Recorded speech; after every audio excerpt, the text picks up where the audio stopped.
બે હાટે ને વેચાતા હોત તો ધોળત લેવા ધનપતિ કઈ નાણું ખર્ચી નટવર. એક સમજદારીનો પ્રસંગ, સારી વાત કરવી છે સારા માણસો માટે. તો બહુ ટૂંકમાં વાત કરું તો કુરુક્ષેત્રના મેદાનમાં 8મા દિવસના હુરજ નારાયણ જેથી મેર બેઠા 8મા દિવસના એ હુરજ નારાયણ આથમાં એ શંખનાદ થયા, હથિયારો મ્યાન થયા, યુદ્ધે આરામ લીધો અને તઈ દુર્યોધને ભીષ્મ પિતા પાસે જઈ અને એટલું કીધું, બાબા હવે તો પેટ મેલાઈ છોડ, હવે તો પેટ મેલાઈ છોડ, હવે તો પેટ મેલાઈ છોડ. કેટલુંક પેટ મેલાઈ રાખી લડવું? કે કેમ વાત કરે છે દીકરા? ઈ કે ખાવ અમારું, હથિયાર અમારા, રેવું અમારે ભેળું, સેનાપતિ અમારા, રથ અમારા, ઘોડા અમારા, અને જીતાડવા પાંડવોને. કે એમ કેમ કેસ કે 8 દીથી અર્જુન તમારી સામો લડે છે, હું જોઉં છું. 8 દીથ્યા અર્જુન તમારી સામો લડે છે. અરે દ્રોણાચાર્યના શિષ્યની હું તાકાત છે કે પરશુરામના શિષ્ય સામો ટક્કર લઈ શકે? બાબા તમારે મારવો નથી, પેટમાં પાપ છે. અને તઈ ભીષ્મ પિતાએ હથિયારને હેઠા મૂકતા એટલું કીધું કે જા દીકરા, હું કાલ અર્જુનને મારે. ઈ કાલ અર્જુનને મારે શબ્દ છૂટી ગયા, ઈ પાંડવોના મોઢામાંથી મેર ઢળી ગઈ. ઈ રાંધા ધાન રખડી પડ્યા, કાલ અર્જુન નથી, કાલ અર્જુન નથી, કાલ અર્જુન નથી. ભાભો બોલે નહીં, બોલે એટલે ફરે નહીં, કાલ અર્જુન નથી. ઈ રાંધા ધાન રખડી પડ્યા સાહેબ. અને એમાં બરોબર કૃષ્ણએ નક્કી કર્યું કે હુરજ નારાયણ ઉદય થાય એ પેલા કોઈ પણ નિર્ણય લેવો જોઈએ. એટલે અડધી રાતને ટાણે ઈ કૃષ્ણએ ઈ પાંડવોના કક્ષામાં ડગલા માંડ્યા. ઈ પાંડવોના આમ તંબુ તણાણા હતા, ઈ બાજુ કૃષ્ણએ ડગલા માંડ્યા.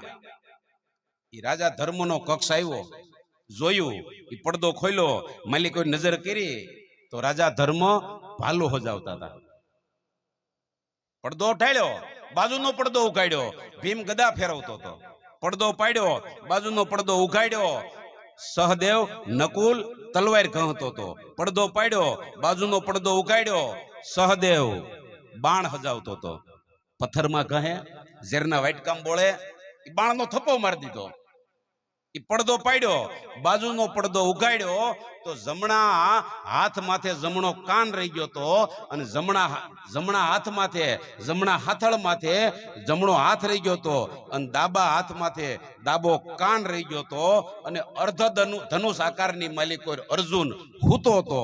અને ભગવાન કૃષ્ણે જઈને હોટી અડાડી, એ અર્જુન હળવેથી આમ જોયું. શું છે કે હવારે દાદો પ્રતિજ્ઞા લઈને નીકળે, આ બધાય તૈયારી કરે, અને તું હૂતો. એટલે હુતા કે તું જાગસ ને? આ શરણાગતિ સાહેબ, તું જાગસ ને? મારી ચિંતા છે ની. ઈ પડદો પાડ્યો, બાજુનો પડદો ઉખાડ્યો, દ્રૌપદી બેઠા હતા. અને દ્રૌપદી પાસે જઈ અને કૃષ્ણએ એટલું કીધું, બેન કે હા, કે ભીષ્મ પિતાને પગે લાગવા માટે થઈ અને જાઓ. દ્રૌપદી એક શબ્દ ન બોલ્યા. નેતરની હોટીના બે છેડા ભેળા કરો અને એક છેડો મેલી ગયો, નેતરની હોટી જેમ સીધી થઈ જાય એમ દ્રૌપદી ઉભા થયા, એક શબ્દ ન બોલ્યા. દ્રૌપદીને ખબર હતી કે જગતના પટમાંથી કૃષ્ણ જેવો રાજકારણી ના ભૂતો ના ભવિષ્ય કોઈ થયો નથી, કોઈ થવાનો નથી. આની આમો વાદ ન હોય, આ કે એટલે કરી નખાય. એમ આમ હડેડાટ દ્રૌપદી ઉભા થયા અને ભીષ્મ પિતાને પગે લાગવા માટે થઈ અને ડગલા માંડ્યા. આગળ દ્રૌપદી, પાછળ કૃષ્ણ. એ ભીષ્મનો કક્ષ આવ્યો, એ પડદો ઉગાડ્યો, માલિકોએ જોયું, સાહેબ એ ભીષ્મને હક નથી. ઘડીક ઉભા થાય, ઘડીક બેહે, ઘડીક ઊંચું જોવે, ઘડીક નીચું જોવે, ઘડીક ડાબા હથેળીમાં જમણા હાથનો ધૂંબો મારે, જમણા હાથની હથેળીમાં ડાબા હાથનો ધૂંબો મારે. ભીષ્મને ક્યાંય હક નથી.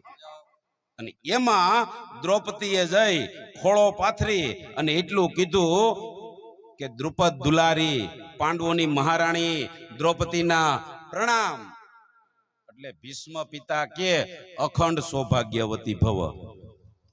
એ અખંડ સૌભાગ્યવતી ભવ કીધું એટલે દ્રૌપદીએ કીધું, પિતામાં હાચું હું?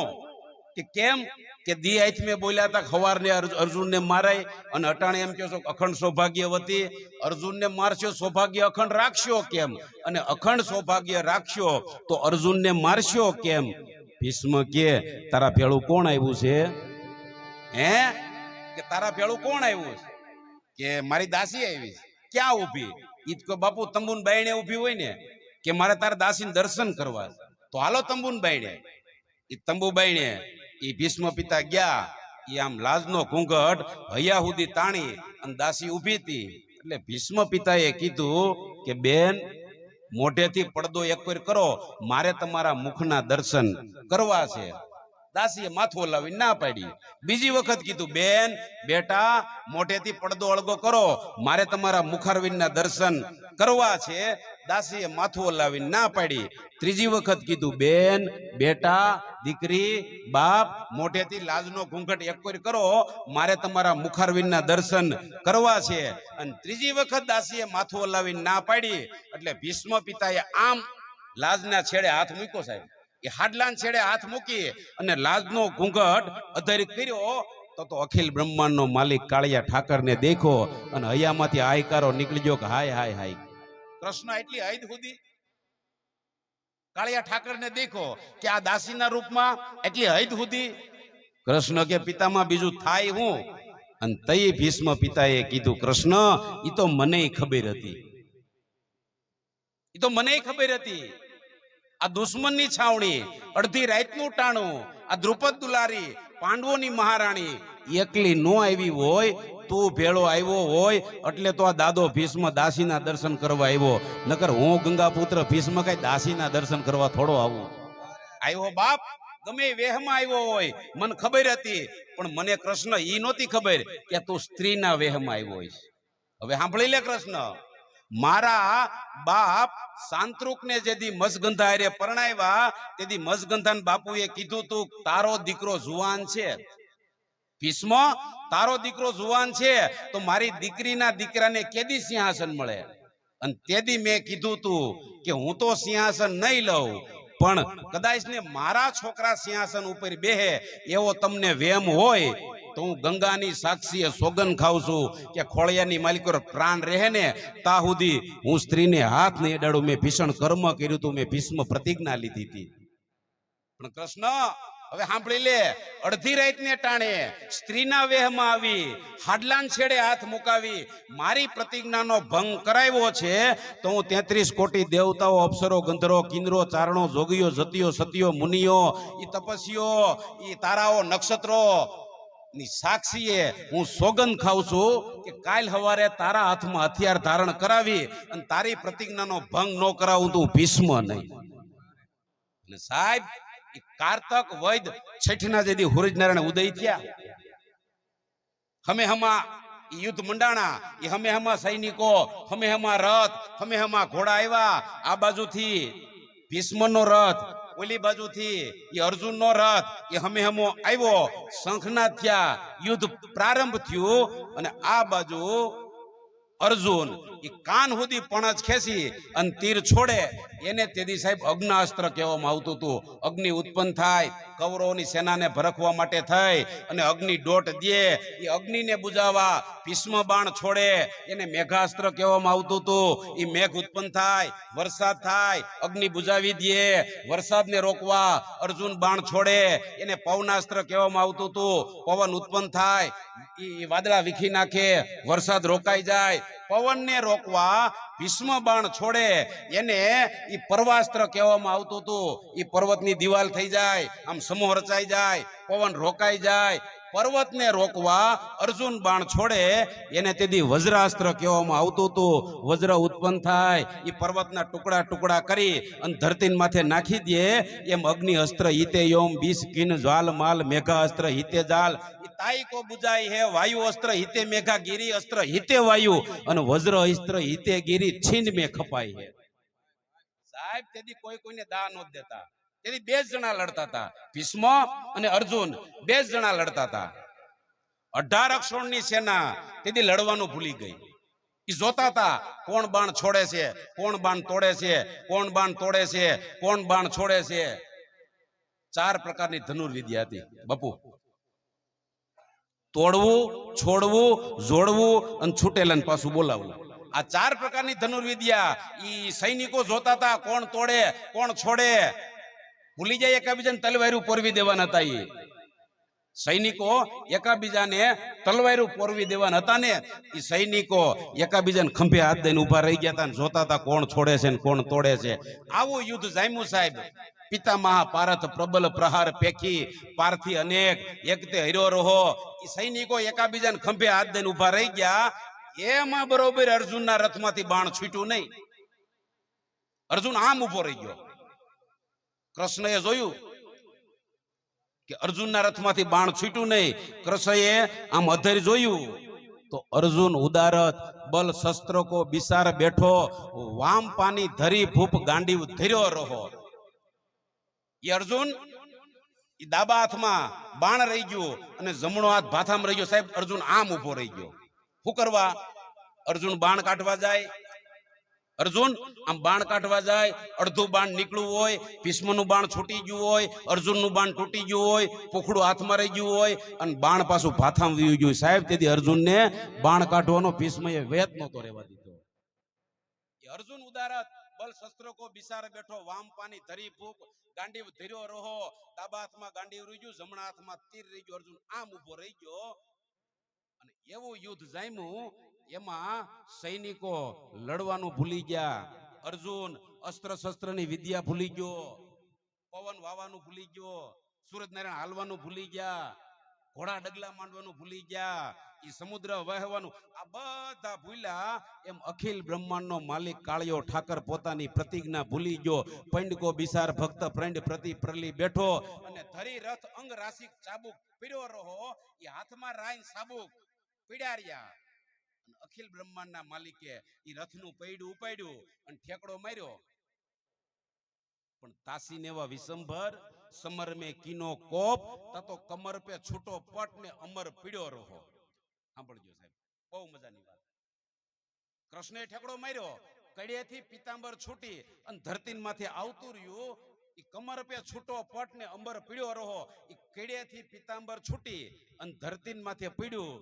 ન્યા ધરતીએ પિતાંબરને કીધું, મૂર્ખા, આ 18 અક્ષરની સેના લડે છે અને તું કૃષ્ણને કડે છૂટીને આવતું રહ્યું, કૃષ્ણનો સાથ છોડીને આવતું રહ્યું, ભીષ્મની તાકાતથી આવતું રહ્યું, ભીષ્મના બાણથી આવતું રહ્યું, ભીષ્મથી બીન આવતું રહ્યું, કાયર. અને તઈ પિતાંબરે જવાબ આપ્યો તો ધરતીને. સાંભળજો કે માં किन्हीं प्रतिज्ञा अश्व प्रेमित प्रमोद बिना लोह को छुबो ना युद्ध आदि की है बानी है. हे मां, आ कृष्ण एवी प्रतिज्ञा लीधी थी કે ઘોડાને હાંકવાના હથિયાર સિવાય હું લોઢાને અડાઈ નહીં, એવી પ્રતિજ્ઞા લીધી હતી. લોહ કો છુબો ના યુદ્ધ આદિ કી હે બાની હે ટટકો ધધાપરી પાય અરે બડે લોગ ઝૂઠે પરે તાકો સંગ છોડ દેની નીતિ કી નિશાની હે.